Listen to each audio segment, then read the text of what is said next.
received a serious slash in the ribs that had to be found, and Minion and Durin had received a number of small wounds.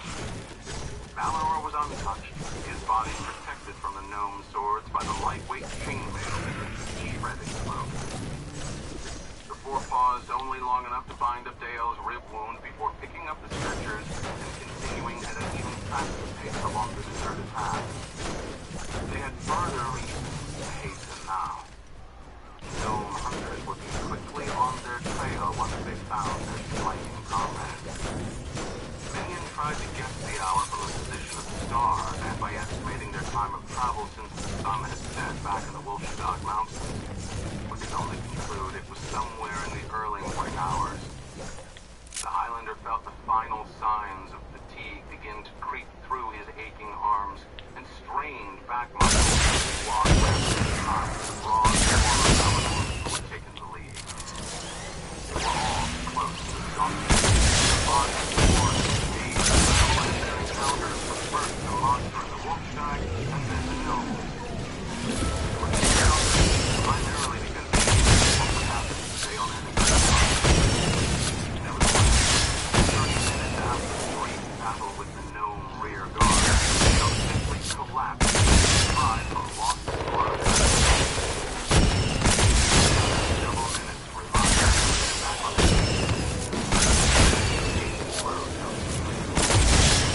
Valinor was forced to call it, although later all were much needed rest. They huddled quietly at the side of the trail and listened to the same growing tumult all about them. Shouting and muffled drums, still distant, had begun again since their encounter on the trail. Apparently the gnomes were alerted sufficiently to their presence to have called out a large number of hiking parties to track them down. It sounded as if the entire Anar forest were alive with angered gnomes, stalking surrounded woods and hills in an effort to find the enemy that had slipped by them on the trail and killed 10 or so of their number in avoiding capture. Minion glanced down wearily at the young Valen, their faces white and covered with a heavy sheet of perspiration.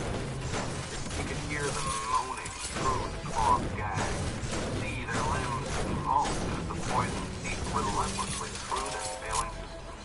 But Jasmine felt suddenly somehow letting down the mode, now that he would pay the price. It angered him when he thought about the whole crazy idea of journeying to Paranor to retrieve a relic of another age on the offhand chance that it would save him, or save anyone for that matter, from a creature like the Warlock Lord. Yet he knew, even as he finished the thought, that it was wrong to question now something they had accepted from the first as little more than a remote possibility. He looked at Flick wearily, and wondered why they couldn't have been better friends. During a sudden whisper of warning sent them all scurrying off the exposed path with the cumbersome stretchers to the seclusion of the great trees, flattening themselves against the earth and waiting breathlessly.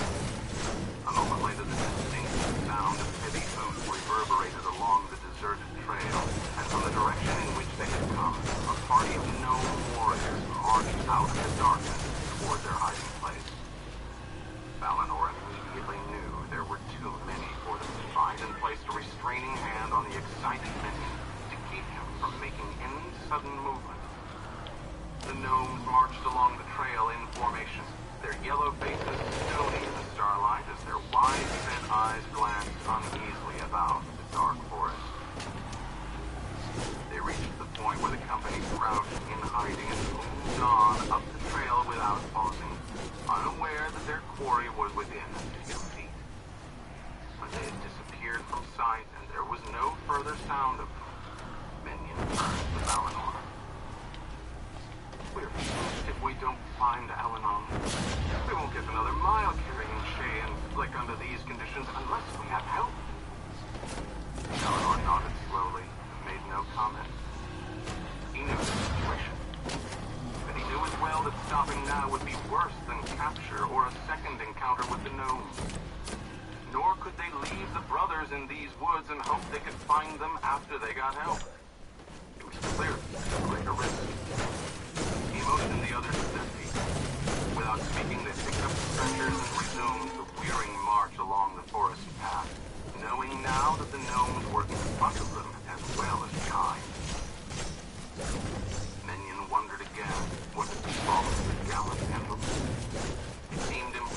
that even the resourceful dwarf, with all his skill in mountain fighting, could have managed to evade those enraged gnomes for any length of time.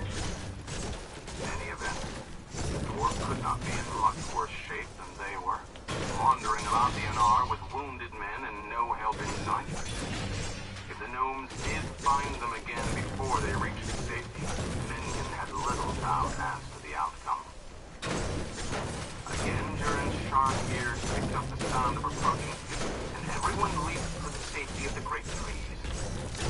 They had barely gotten clear of the open trail and flattened themselves amidst the brush of the forest when figures appeared through the trees ahead.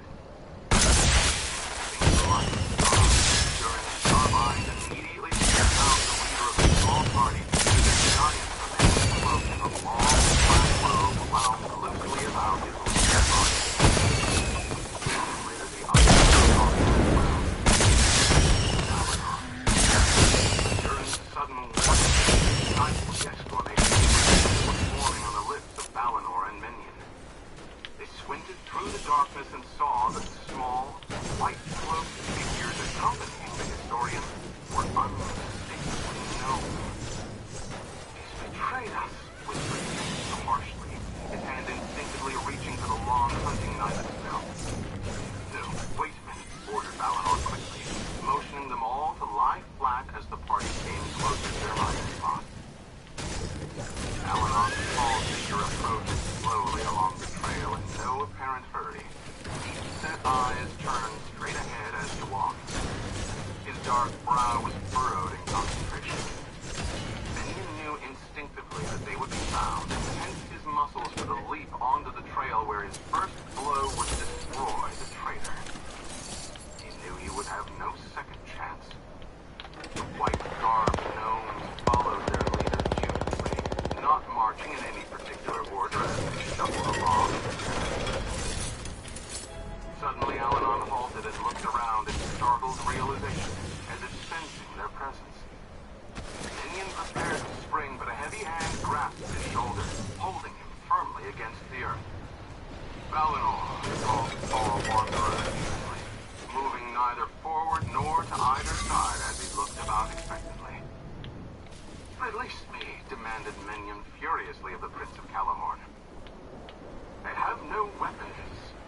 Valinor's voice cut through his anger, causing him to scan again the white-robed gnomes at the tall man's side. There were no weapons visible. Valinor stood up slowly and advanced into the clearing, his great sword gripped tightly in one hand. Minion was right behind him, noting the lean figure of Durin just within the trees, an arrow fitted to his bow in readiness. Alanon came forward with a sigh of relief and reached for Valinor's hand, stopping quickly as he saw the faint distrust mirrored in the borderman's eyes, and the outright bitterness registered on the face of the Highlander. He seemed baffled for a moment, and then looked back suddenly at the small figure standing motionless behind him. "No, it's all right," he exclaimed hastily. "These are friends. They have no weapons and no hatred toward you."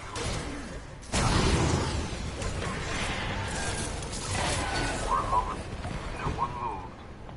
Then Valinor sheathed his great sword and took Alanon's extended hand. Minion followed, still distrustful of the gnome waiting up the trail. "Now tell me what has happened," ordered Alanon, once again in command of the weary company. "Where are the others?" Quickly, Valinor recounted what had befallen them in the Wolfstag, their incorrect choice of the trail at the fork, the battle that had followed with the creature in the city ruins, their journey to the pass, and the plan that had gotten them past the assembled gnomes. Upon hearing of the Veilman's injuries, Alanon immediately spoke to the gnomes who had accompanied him, informing the suspicious Minion that they could treat the wounds his friends had incurred. Valinor continued his tale while the white-robed gnomes hastened to the side of the injured Veilmen and hovered over them in obvious concern, applying a liquid from some vials they carried. Minion looked on anxiously, wondering to himself why these gnomes were any different from the rest. As Valinor concluded, Alanon shook his head in disgust. "This was my Miscalculation, he muttered angrily. I was looking too far ahead in the journey and not watching closely enough for immediate dangers. Those two men die. The whole trip will Hey, you're up, buddy. He spoke again to the scurrying gnomes, and one of them departed at a hasty walk up the trail toward the passage. I sent one of them back to see what he could learn about Endor. If anything has happened to him, I'll be the only one to blame. He ordered the gnome physicians to pick up the Veilmen, and the whole group moved back onto the trail, heading westward, the stretcher bearers in the lead and the weary members of the company trailing behind. Dale's rib wound had been attended to, and he was able to walk without assistance. As the company traveled along the deserted trail, Al-Anon explained to them why they would not encounter gnome hunting parties in this region. We are approaching the land of the stores. These gnomes came with me, he informed them. They are human, separate from the rest of the gnome nations and all other races, dedicated to helping those in need of sanctuary or medical aid. They govern themselves, live apart from the petty bickerings of other nations. Something most men could never manage to do. Everyone in this part of the world respects and honors them. Their land, which we will enter soon, is called Storlock. It is hallowed ground that no gnome hunting party would dare cross into unless invited. You may rest assured that invitations are at a premium this time. He went on to explain that he had been a friend living with them for as long as several months at a time. Yours could be counted on, he guaranteed Minion, to cure whatever might be wrong with the young Veilmen. They were the foremost healers in the world, and it was no accident that they had come along with the historian when he had returned through the Anarch past Jade. Hearing of the strange events that had taken place from a frightened gnome runner he had encountered on the trail at the edge of Storlock, who believed the spirits of the taboo land had sallied forth to consume them all, he had asked the stores to come with him in search of his friends, fearing that they might have sustained injuries in the past. I had no idea that the creature whose presence I detected in that valley in the woodside would have the intelligence to remove the trail markers after I had passed, he admitted angrily. I should have suspected you and left other signs to be certain that you bypassed that place. Worse still, I passed right through the pass of Jade in the early afternoon without realizing that the gnomes would be gathering that evening for the purging of the mountain spirits. It appears I have failed. That's what I was afraid of. Actually, to be honest, that's far worse than the thing I was afraid of. Why don't you investigate the rift? I was not so willing to believe he was right. Had we all been more alert, none of this would have happened. What matters is touring Shay and flaking behind or the no hunting parties find him. Never mind, bad idea, retreat! Walked on in silence for a while. Let me do some research from here. Until then, it might be best to stay away. Concentrating only on That's putting it, one it's foot in front of the next until they reach the promised safety of the store village. The trail seemed to wind endlessly through the trees of the Anar forest, and after a while the four lost all sense of time and place. Their minds dulled into sleepless exhaustion. The night slowly passed away, and finally the first tinges of the dawn's light appeared unexpectedly on the eastern horizon. Still, they had not reached their destination.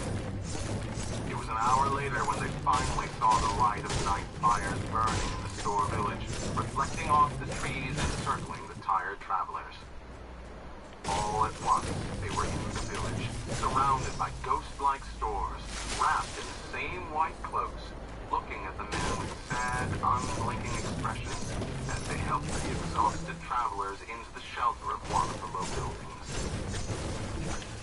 Once within, the members of the company collapsed wordlessly on the soft beds provided, too tired to wash or even undress.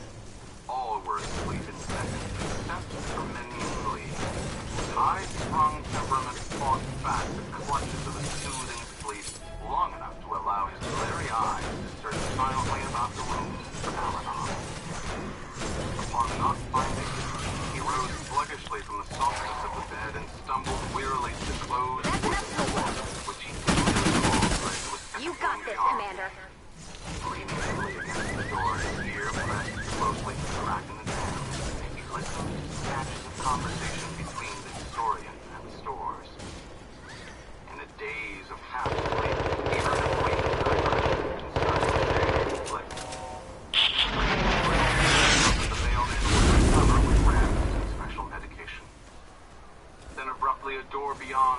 them to admit several people, and their voices blended.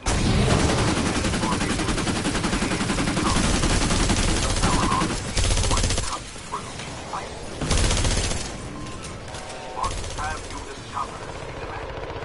Isn't it as bad as what you said? The summary of an answer came in disaster. It was impossible to tell who it was or even what it was by the time they were finished. Torn him to pieces. Son.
You haven't seen her, minion, Dale continued brightly. She is like no one you have seen. A gentle, kind girl, as beautiful as this pond is clear. Minion shook his head in mock despair and slapped the frail elf on his shoulder lightly, smiling his understanding of the other's deep feeling for the elven girl. No one spoke for a few minutes as they continued to gaze with mixed feelings at the blue waters of the store pond. Then Shay turned to them questioningly. Do you think we are doing the right thing? I mean, going on this trip and all. Does it all seem worth it to you? That seems funny coming from you, Shay, remarked Durin thoughtfully. The way I see it, you have the most to lose by coming along. In fact, you are the whole purpose of this journey. Do you feel it's worth it? Shay I'm considered doubly for a moment impressed. while the And others looked double on troubled. silently. You should be. There's Not something really rotten a in fair Plankerton, question to ask and you, I intend to interjected destroy Flick. it. And there's also Pop. Yes, it is. Remember finding Shay Pop? nodded soberly. Is he the round one? They are all risking their First lives. off, that is diminishing and I've hugely been the offensive. only one He's not a expressing shape. doubts He's about my what we're friend. doing. And second, yes, he is I the can't right one. answer my own question, even to myself, because Commander, I feel I still we're don't seeing know some pretty exactly beat-up what's survivors happening. out here. We're gonna need I do medical not support. think that we have the I think full I know what we can picture do. before us. Gray, no I know what you robot mean, Minion doctors. No Alan promises. hasn't told us But now it's everything time for about some what we're preventative doing on medicine. this trip. Let's bring those There's more to survivors this home business before the about husks sword work of them shadow over. than we know. Has anybody ever seen the sword? Dale asked suddenly. The others shook their heads negatively. Maybe there is no sword. Oh, I think that the sword exists all right, Durin declared quickly. But once we get it, what do we do with it? What can Shay do against the power of the Warlock Lord, even with the Sword of Shannara? I think we must trust to Al-Anon to answer that when the time comes, another voice said. A new voice came from behind the five, and they turned around sharply, breathing an audible sigh of relief when it was Balinor who appeared. Even as he watched the Prince of Callahorn stroll over to them, Shay wondered to himself why it was that they all still felt an unspoken fear of Al-Anon. The borderman smiled a greeting to Shay and Flick and seated himself with the others. Well, it appears that our hardships in coming through the Pass of Jade were worth it after all. I'm glad to see that you're all right. I'm sorry about Hendel. Shay sounded awkward to himself. I know he was a close friend. It was a calculated risk that the situation demanded, replied Balinor softly. He knew what he was doing, and what the chances were. He did it for all of us. What happens next? Asked Flick after a moment. We wait for Al-Anon to decide on our route for the last leg of the journey, replied Balinor. Incidentally, I meant what I said about trusting him. He is a great man, a good man, though it may appear otherwise at times. He tells us what he feels we ought to know, but believe me, he does the worrying for us all. Do not be too quick to judge him. You know that he hasn't told us everything, Minion stated simply. I am certain he has told us only part of the tale. Balinor nodded. But he is the only one who realized the threat to the Four Lands in the first place. We owe him a great deal, and the very least of that is a little trust. The others nodded slowly in agreement, more for the reason that they all respected the borderman than because they felt convinced by his reassurances. This was especially true of Minion, who recognized that Balinor was a man of great courage, the kind of man whom Minion looked to as a leader. They spoke no more on the matter, but turned to a further discussion of the stores, their history as a branch of the Gnome nations, and their long, abiding friendship with Al-Anon. The sun was setting when the tall historian appeared unexpectedly and joined them by the blue pond. After I'm finished with you, I want to bail me back in bed for a few hours rest. Probably wouldn't have the rest of you get to sleep as well.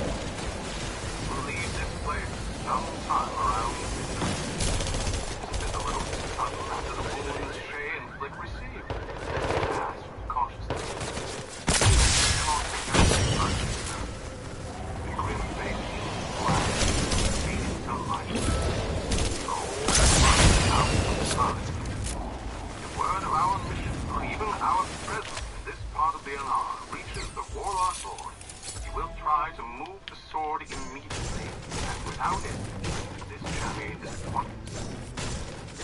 Flick and I can make it. Keep up the good work. Declared resolutely. What will be the route? Valinor asked.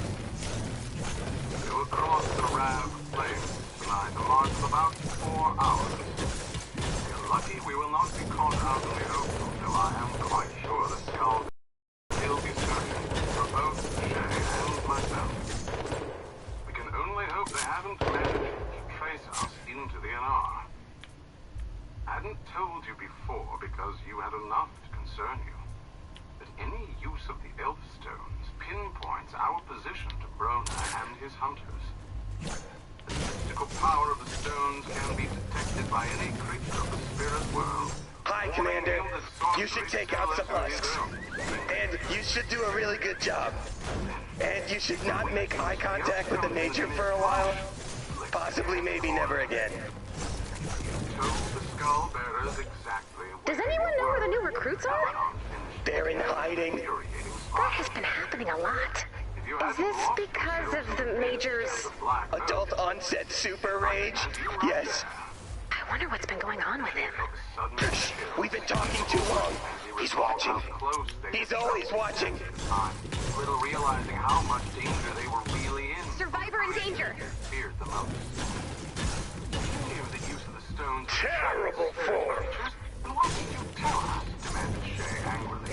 I think that one died of second-hand embarrassment. We knew what would happen. If that's the best we can do, we surrender. Hear that, Storm? We give up. I'd hope to wage a winning war against the forces of evil, but apparently we're not up for the task. Boo! Are you booing us or the husks? Everyone, but especially you. Indicating that the subject was closed, causing Shay to become Save him even up. more suspicious and angered. The watchful Durin saw all the Survivor in signs and danger. placed a restraining hand on the young Bailman's shoulder, shaking his head in Another one. If we may return to the matter at hand, Alanon continued on a more even tone. Survivor in Explain danger. further the chosen route to the next few days, without interruption. The journey across the Rab Plains Life will put saved. us at the foot of the dragon's teeth at daybreak. Those mountains offer all the protection we need from anyone searching for us. The real problem is getting over and down the other side of the forest surrounding Paranor. All the known passes through the dragon's teeth will be closely Survivor in guarded by the danger. allies of the Warlock Lord, and any attempt to scale those peaks without using one of the passes will get powerless immediately.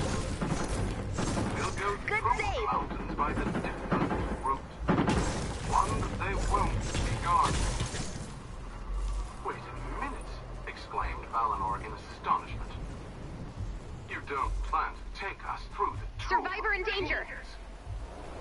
There is no other alternative open to us if we wish to avoid being discovered. We can enter the Hall of Kings at sunrise and be completely through the mountains and outside Paranor by sundown without the guards at the passes being any the wiser. But the stories say no one has ever gotten through those caverns Another alive, save insisted point. Durin, coming quickly to Valinor's aid in discounting the suggested plan. None of us is afraid of the living, but the spirits of the dead inhabit those gates, and only the dead may pass through unharmed. No living person has ever done it. Valinor nodded his head slowly in agreement, while the others looked on anxiously. Minion and the Veilmen had never even heard of the place of which the others seemed so deathly afraid. Alanon was actually grinning strangely at Durin's last comment, his eyes dark beneath the heavy brows, his white teeth showing in a menacing fashion. You are not entirely correct, Durin, he replied after a minute. Survivor in danger. I have been through the Hall of Kings, and I tell you that it can be done. This is not a journey to be made without risk. Caverns are indeed inhabited by the spirits of the dead, and it is on this that Brona relies to prevent the entry of humans. But my power should be sufficient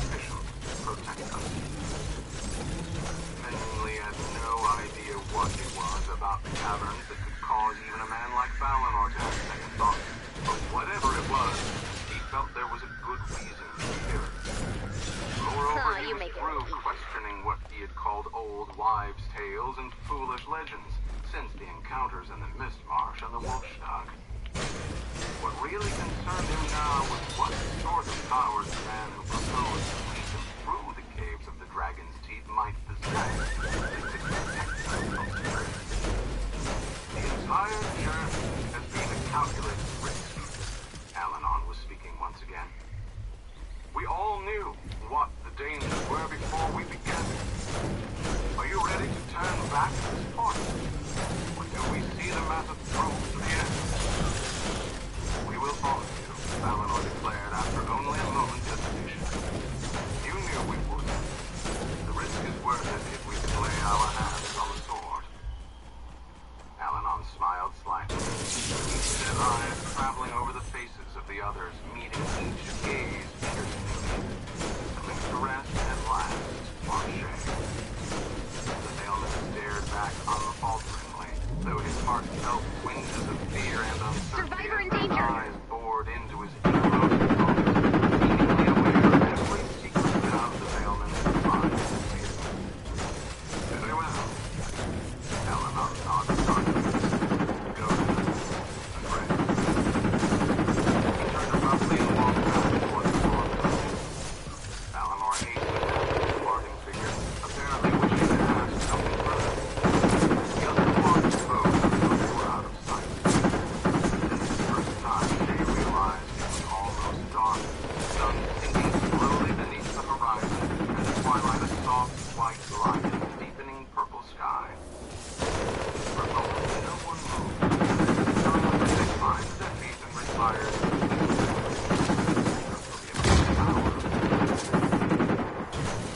Seemed to Shay that he had just fallen asleep when he felt the rough grip of a strong hand. We're gonna need a bigger base.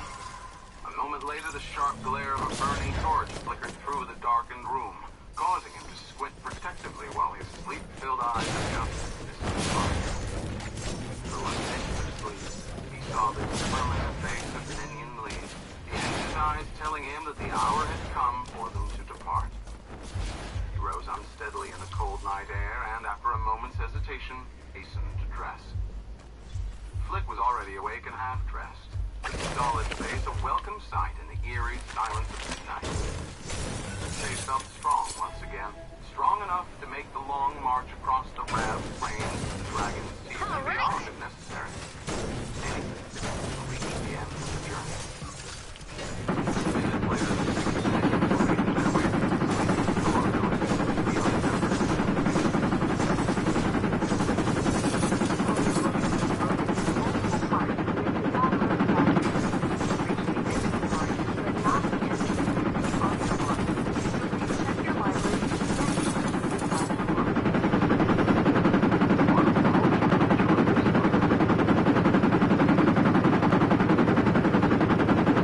Check your map for the location of the medkit.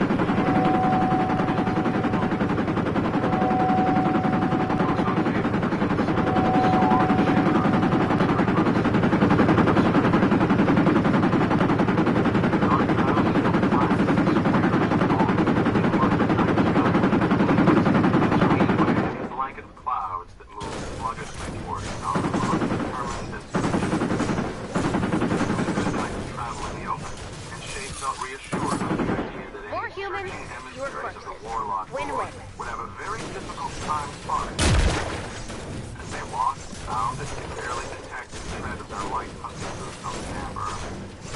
Everything seemed to be working in their favor. When they reached the western boundary of Starlock, they found the others waiting in depth for Al-Anon. Durin and Dale appeared like empty forms in the blackness, their slight figures only shadows as they paced wordlessly, listening to the sounds of the night.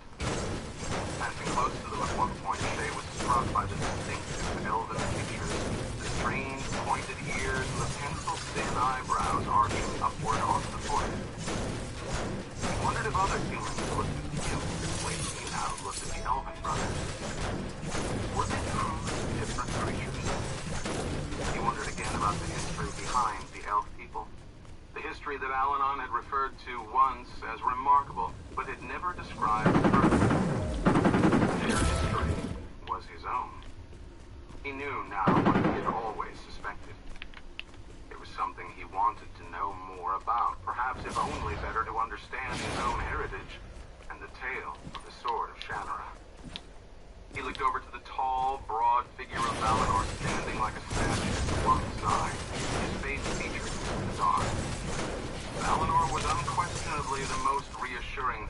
about the whole expedition. There was something very durable about the format, a quality of indestructibility that lent itself freely to all of the members of the company and gave them courage.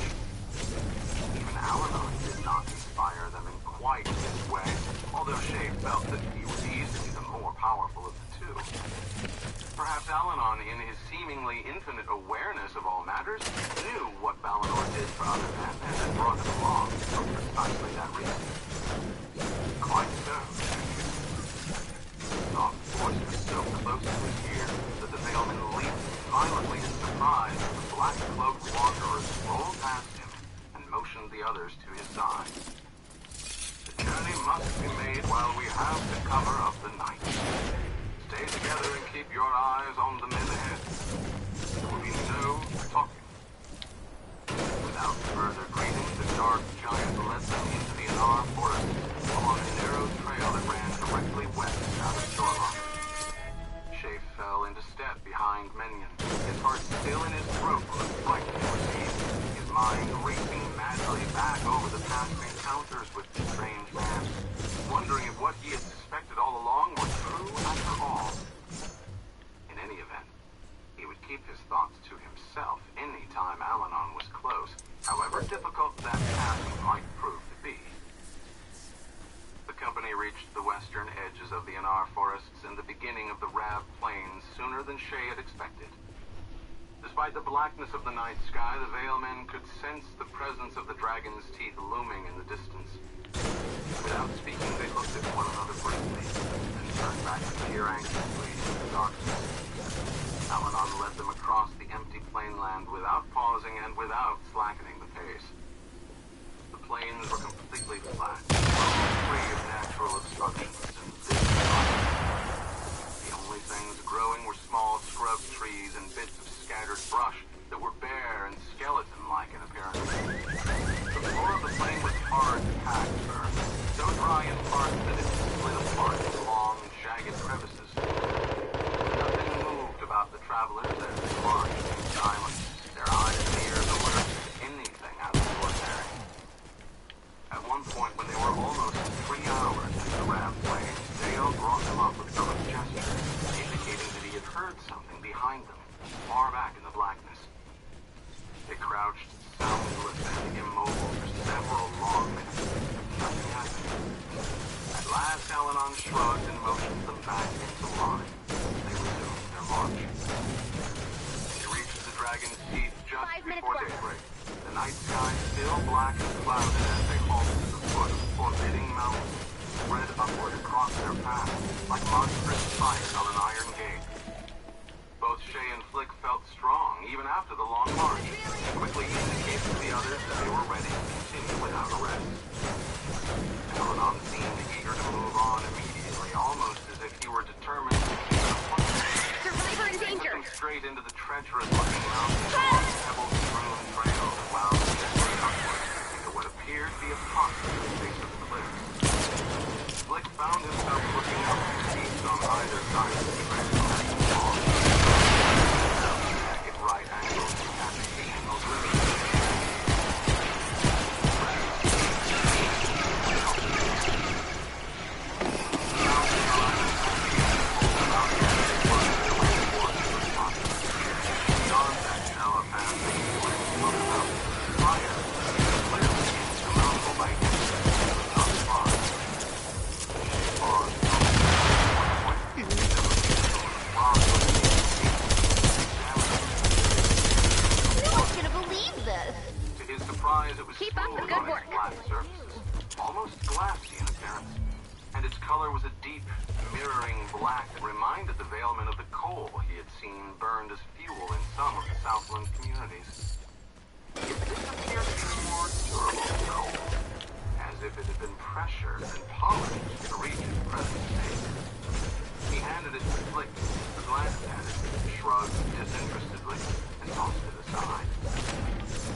Their dark leader, apparently oblivious to the fact that no one had Finally, they reached a clearing in the rocks where they could see enough of the high cliffs about them to tell that they were at the opening to the pocket and evidently close to the summit of the trail, which would then either have to turn downward or level off into the mountains. It was here that Valinor broke the silence with a low whistle, bringing the company to a halt. He spoke momentarily with Durin, who had fallen back with the border man at the foot of the mountain, then quickly turned to Alanon and the others with a startled look on his face. Durin has certainly heard someone following us on the trail up, he informed them tensely. There's no question about it this time. Someone is back there. Alanon glanced up hurriedly at the night sky. His dark brow furrowed in concern, the lean face revealing that he was deeply worried by this report. 2 minutes before I have to pull you out. Durin uncertainly. I'm sure there is someone back there, Durin affirmed. I cannot stop here to deal with this myself. I have to be in the valley ahead before the break of day, Alanon declared abruptly. Whatever is back there must be delayed until I have finished. It is essential. Jay had never heard the man sound so determined about anything, and he caught the looks of consternation on both Flick's and Minion's faces as they glanced quickly at one another. Whatever it was Alanon had to do in the valley, it was critical to him that he not be interrupted until he had finished. I'll stay behind, Valinor volunteered, drawing his greatsword. Wait for me in the valley. Not alone you won't, Minion spoke up quickly. I'm staying too, just in case. Valinor smiled briefly and nodded his approval to the Highlander. Alanon looked at him for a moment as if to object, then nodded curtly and motioned the others to follow him. The Elden brothers hastened up the trail behind the tall leader, but Shay and Flick hung back uncertainly until Minion motioned for them to get going. Shay waved briefly, reluctant to desert his friend, but realizing that he would be of little help in staying. He glanced back only once and saw the two men positioning themselves among the rocks on either side of Here the it narrow comes. trail, 30 seconds their left. swords gleaming dully in the faint starlight, their dark hunting cloaks blending. How do you do the hoverboard? Alanon led the remaining 4 members of the company ahead through the jumbled mass of boulders where the cliff face split apart, climbing steadily upward toward what appeared to be the rim of the mysterious valley. It was only a few short minutes before they stood quietly at its edge, gazing wonderingly at what lay before them. I can't believe it. The valley How was a nearly barbaric everyone. wilderness of crushed rock and boulders strewn about the sides and floor, black and glistening like the rock Shay had examined on the trail. The place was completely covered with them. Nothing else was visible except for a small lake with murky waters that glistened a dull greenish black and moved in small sluggish swirls, as if possessing a life of its own. Shay was immediately struck with the strange movement of the water. There was no wind which might cause slow rippling. He looked at the silent Alanon and was shocked to see a strange glow radiating from his dark, face. All wanderers seemed momentarily lost in his thoughts as he gazed I needed some with some bop in. I'm unorthodox in the mud. Hey, where you go switch the flow? I thought you never. Unbroken study of the slowly churning waters. This is the Valley of Shale, the doorstep to the Hall of Kings and the home of the spirits of the ages. The deep voice rolled suddenly out of the depths of the great chest. The lake is the Hadeshorn. Its waters are death to mortals. Walk with me to the floor of the valley, and then I must go on alone. Without waiting for a response, he started slowly down the slope of the valley, stepping sure-footedly through the loose rock, his gaze fixed on the lake beyond. The others followed in mystified silence, sensing that this was going to be an important You moment are for real. them all. Thanks for the rescue. More than anywhere There was a else group in of all us the trying to land, get back to Plank Harbor. Alanon was Supposedly, their fortifications are holding back the worst of the storm. Commander, we need intel on Plank Harbor.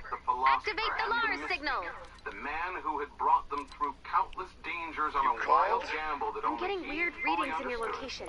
Do The you mysterious notice man anything they strange? knew was Alanon. And at last, Now that you mention it, I do feel like my soul's been stuffed in a burlap. Don't tell me what's inside. I want it to be a surprise. Think that's related?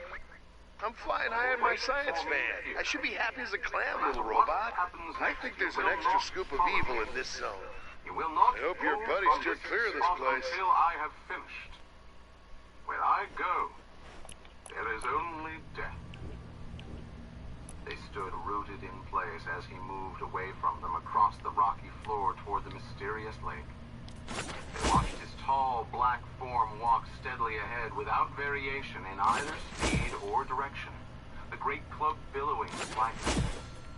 Shay shot a quick glance at Flick, whose tense face revealed his fear of what would happen next.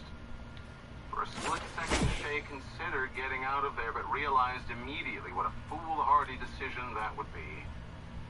Instinctively, he clutched his tunic, feeling the reassuring bulk of the small pouch that contained the elf stones. Their presence made him feel safer, even though he doubted that they would be of much use against anything that Al-Anon could not handle.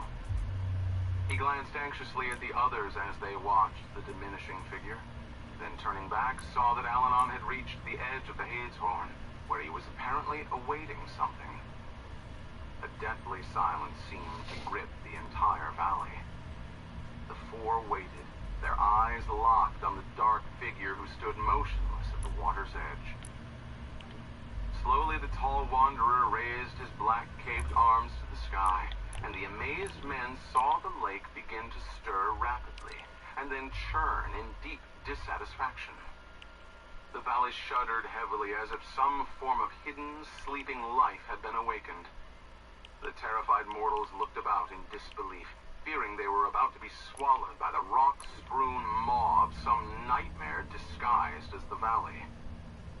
Al-Anon stood firm at the shoreline as the water began to boil fiercely at its center, a spray mist rising toward the darkened heavens with a sharp hiss of relief at its newfound freedom from the depths. From out of the night air